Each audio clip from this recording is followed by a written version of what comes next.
തൊഴുകയോടെ സംവിധായകൻ ശങ്കറിനോട് പറയാനുള്ളത് താങ്കളുടെ സ്റ്റോക്കുകൾ കയ്യിൽ തീർന്നിട്ട് നിൽക്കുകയാണെങ്കിൽ ദയവ് ചെയ്ത് ഇനി സിനിമ ചെയ്യാതിരിക്കുക എന്നുള്ളതാണ്. ഒരു ലെജൻഡറി സംവിധായകൻ ഇത്രയും അധപതനത്തിലേക്ക് പോകുമ്പോൾ ഒരു പ്രേക്ഷകൻ എന്ന രീതിയിൽ ഉണ്ടാകുന്ന വിഷമത്തിൻ്റെ അങ്ങേയറ്റത്തിൽ നിന്നുകൊണ്ടാണ് സംസാരിക്കുന്നത്. ഇന്ത്യൻ 2 എന്ന ചിത്രം താങ്കൾ റിലീസ് ചെയ്തപ്പോൾ എല്ലാവരും കരുതിയത് ഇന്ത്യൻ പോലൊരു ബ്രഹ്മാണ്ഡ ചിത്രം, ആ ചിത്രത്തിൻ്റെ 2ാം ഭാഗം വരുമ്പോൾ ഉണ്ടാകുന്ന ഹൈപ്പിനെ കുറിച്ചാണ്. അത് ട്രോള് വാങ്ങിക്കൂട്ടി നിലംപരിശായി. ഇപ്പോൾ ഗെയിം ചേഞ്ചറുമായിട്ടാണ് ശങ്കറിൻ്റെ വരവ്. പക്ഷേ ശങ്കറിന് ഒരു പ്രധാന പ്രശ്നം, ഒന്നുകിൽ ഇപ്പോൾ അദ്ദേഹം ചെയ്യുന്ന സിനിമകളുടെ സീക്വലുകൾ ചെയ്യുക, അല്ലെങ്കിൽ അദ്ദേഹം തന്നെ മുൻപ് ചെയ്തു വെച്ച ലെജൻഡറി സിനിമകളുടെ തീമുകളെല്ലാം കൂടി ക്ലബ് ചെയ്തുകൊണ്ട് ഒരു സിനിമയാക്കുക. ഗെയിം ചേഞ്ചർ അങ്ങനെയാണ് കാണുന്നത്.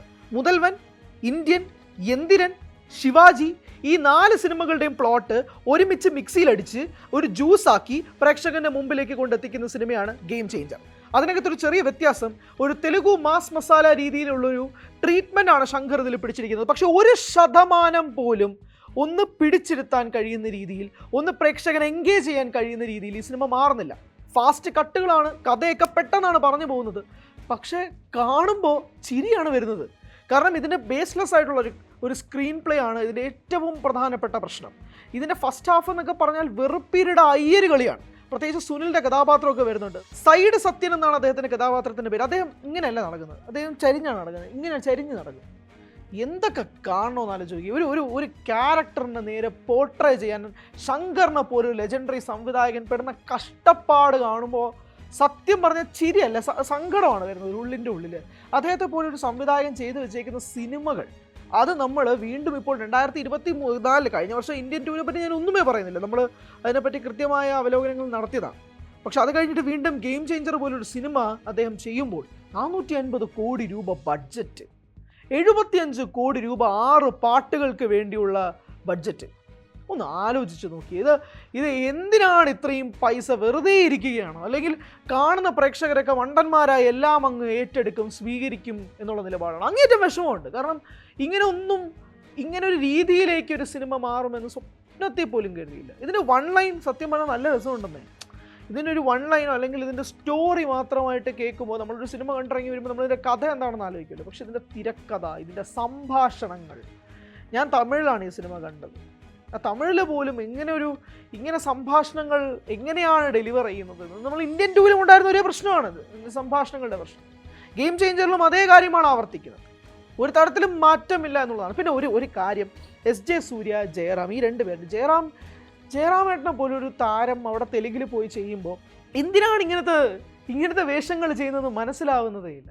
ഇപ്പോൾ അലാ വൈകുണ്ഠപുരം എന്ന് പറഞ്ഞൊരു സിനിമയിൽ അദ്ദേഹത്തിൻ്റെതായ പ്രോമിനൻറ്റ് റോളുണ്ട്. പൊന്നിയിൻ സെൽവന് അല്ലെങ്കിൽ മറ്റ് ഭാഷകളിൽ അദ്ദേഹത്തെ ട്രീറ്റ് ചെയ്യുന്ന രീതിയും അല്ലെങ്കിൽ അദ്ദേഹത്തിൻ്റെ സ്ക്രിപ്റ്റ് സെലക്ഷനെ പറ്റി ഒന്നും എടുത്ത് ചോദിപ്പിക്കേണ്ട കാര്യമൊന്നുമില്ല. പക്ഷേ ഗെയിം ചേഞ്ചർ പോലുള്ളൊരു സ്ക്രിപ്റ്റിൽ, പ്രത്യേകിച്ച് അദ്ദേഹത്തിൻ്റെ പോസ്റ്ററിൽ തന്നെ ഏറ്റവും പുറകിലായിട്ട് നിന്നുള്ളത്, ഫസ്റ്റ് ലുക്ക് പോസ്റ്ററിൽ തന്നെ ഒരു വലിയ വിമർശനം അദ്ദേഹത്തിനെതിരെ ഉണ്ടായിരുന്നു. പക്ഷേ ഈ സിനിമയിൽ ജയറാമിനെ ഇടയ്ക്കിടയ്ക്ക് ജയറാമിനെ കാണാം, പിന്നെ അങ്ങോട്ട് കാണുന്നില്ല. കാണിക്കുന്നതൊക്കെയാണെങ്കിൽ സത്യം പറഞ്ഞാൽ വിഷമം തോന്നും.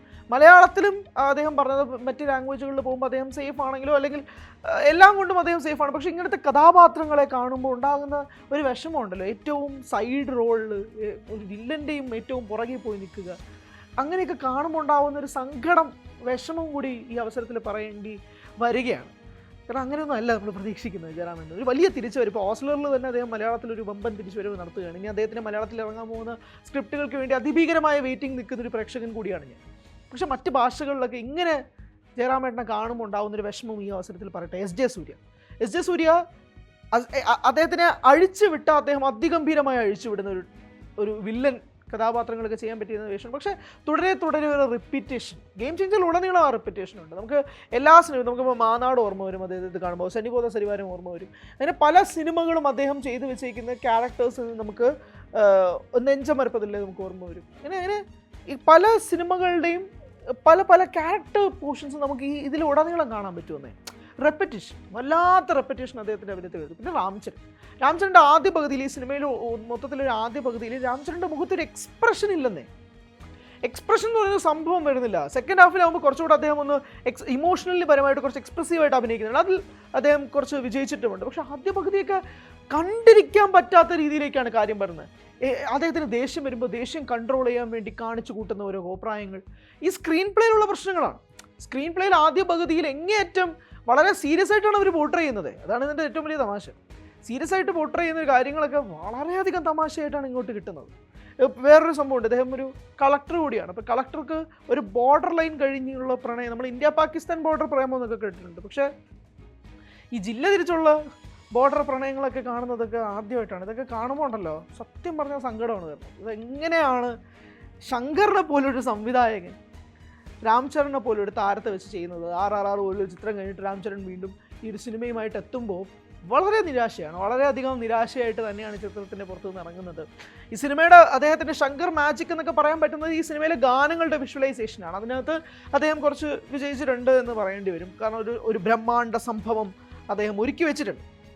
രണ്ട് പാട്ടുകൾ അദ്ദേഹം ആ ബ്രഹ്മാണ്ഡം ശങ്കർ ട്രീറ്റ്മെൻറ്റ് ഒരുക്കി വെച്ചിട്ടുണ്ട്. അതില്ല എന്ന് പറയുന്നില്ല, അതിൻ്റെ ആവശ്യം എന്താണെന്ന് അറിയില്ല. പക്ഷെ എന്നാൽ പോലും അത് സ്ക്രീനിൽ കാണാനും അത് വിഷ്വലി വളരെ അപ്പീലിംഗ് ആയിരുന്നു. അത് ആ ഒരു ഡോൾബി സിസ്റ്റത്തിൽ കേൾക്കാനും വളരെ രസമായിരുന്നു, മോശം പറയരുതല്ലോ, അത് അതിഗംഭീരമായിരുന്നു. പക്ഷെ ബാക്കിയുള്ള ക്യാരക്ടേഴ്സിൻ്റെ പോർട്രയിൽ ആയിക്കോട്ടെ, അല്ലെങ്കിൽ ക്ലൈമാക്സ് ഒക്കെ കൊണ്ട് അവസാനിപ്പിച്ചേക്കുന്ന രീതി ആയിക്കോട്ടെ, ആകെ ഇതിനകത്ത് എനിക്ക് സന്തോഷത്തോടെ മനസ്സിൽ കൊണ്ടുപോകാൻ പറ്റുന്നത് സെക്കൻഡ് ഹാഫിന് ശേഷം ഉണ്ടാകുന്നൊരു ഫ്ലാഷ് ബാക്ക് പോർഷൻ ഉണ്ട്. അതിൽ രാംചരൺ അടിപൊളിയായിരുന്നു, അതിൻ്റെ സ്ക്രീൻ പ്ലേ അടിപൊളിയായിരുന്നു, അതിൻ്റെ ഡയലോഗ്സ് അടിപൊളിയായിരുന്നു. അങ്ങനത്തെ കുറച്ച് മൊമെൻറ്റ്സ് ഉണ്ട് സെക്കൻഡ് ഹാഫ് തുടങ്ങിയതിന് ശേഷം ഉണ്ടാകുന്ന ഒരു 20-25 മിനിറ്റ് അതിഗംഭീരമായിട്ട് തോന്നി.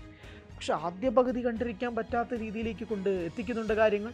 അതിനുശേഷം ആ ഫ്ലാഷ് ബാക്ക് പോർഷൻ കഴിഞ്ഞ് തിരിച്ച് വീണ്ടും വരുമ്പോഴേക്കും എന്തൊക്കെയാണ് നടക്കുന്നത്? അദ്ദേഹം IPS ആവുന്നു, IAS വേണ്ടി ട്രൈ ചെയ്യുന്നു, 6 മാർക്ക് കുറവുള്ളതുകൊണ്ട് IPS ആവുന്നു, കാമുകി പറഞ്ഞതുകൊണ്ട് IPS നിന്ന് IAS സ്വിച്ച് ചെയ്യുന്നു. ഇത് എന്തൊക്കെയാണ് നടത്തുന്നത് എന്താണെന്നൊന്നും മനസ്സിലാവുന്നില്ല. സത്യം പറയുകയാണെങ്കിൽ ഇങ്ങനെയൊക്കെ ചെയ്യാൻ പറ്റുന്നത് എന്ന് ഒരു തരത്തിലും ആലോചിച്ചിട്ടും മനസ്സിലാക്കാൻ കഴിയാത്ത രീതിയിലേക്കാണ് മാറിയത്. ഈ സിനിമ വളരെ ഫാസ്റ്റ് പേസ് ആയിട്ടാണ് ഇതിൻ്റെ സിനിമ പോകുന്നത്. അങ്ങനെ ലാഗൊന്നും തോന്നുന്നില്ല. ലാഗിനെ പറ്റി ഒന്നുമല്ല ഞാൻ സംസാരിക്കുന്നത്. പക്ഷേ ഇങ്ങനെയൊക്കെ ഒരു സംഭവം നമ്മൾ എടുത്തൊരു സിനിമ ചെയ്യുമ്പോഴേക്കും നമ്മളൊന്നും ആലോചിക്കില്ലേ എന്നുള്ളത് മാത്രം ഈ അവസരത്തിൽ ഒന്ന് ചോദിച്ചു പോവുകയാണ്.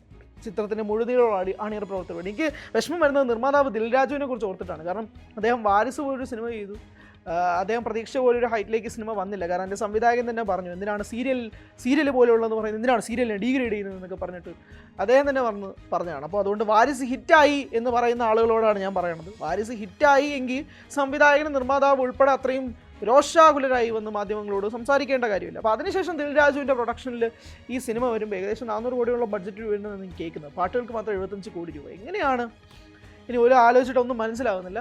എന്തായാലും ഈ സിനിമ അങ്ങേയറ്റം നിരാശയാണ് എന്നിലെ പ്രേക്ഷകന് സമ്മാനിച്ചത്. സിനിമ ഇഷ്ടപ്പെട്ടവരുണ്ടായിരിക്കാം, ഇഷ്ടപ്പെട്ടവരാണ് നിങ്ങളെങ്കിൽ നിങ്ങളുടെ അഭിപ്രായം തീർച്ചയായും പറയണം. അത് എന്തുകൊണ്ടൊക്കെ ആണെന്നും കൂടി ഒന്ന് പറഞ്ഞു കഴിഞ്ഞാൽ വളരെ ഉപകാരമായിരുന്നു. വിഷ്വലി ഗംഭീരമാണ്, ടെക്നിക്കലി നല്ല രസമുണ്ട്.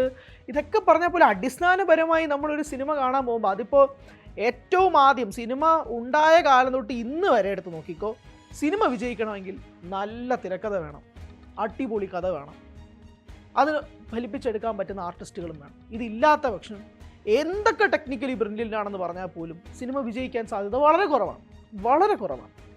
അതുകൊണ്ട് അങ്ങനെയുള്ള തിരക്കഥകളുടെ ശങ്കറിനുണ്ടാവുന്ന ലാക്കിങ്, അതുകൊണ്ട് തന്നെയാണ് അദ്ദേഹത്തിൻ്റെ പല ലെജൻഡറി സിനിമകളിൽ നിന്നും അദ്ദേഹത്തിന് ഇങ്ങോട്ടേക്ക് എടുത്തുകൊണ്ടുവരേണ്ടി വരുന്നത്. അതിൻ്റെ പെർഫെക്റ്റ് എക്സാമ്പിളാണ് ഗെയിം ചേഞ്ചർ.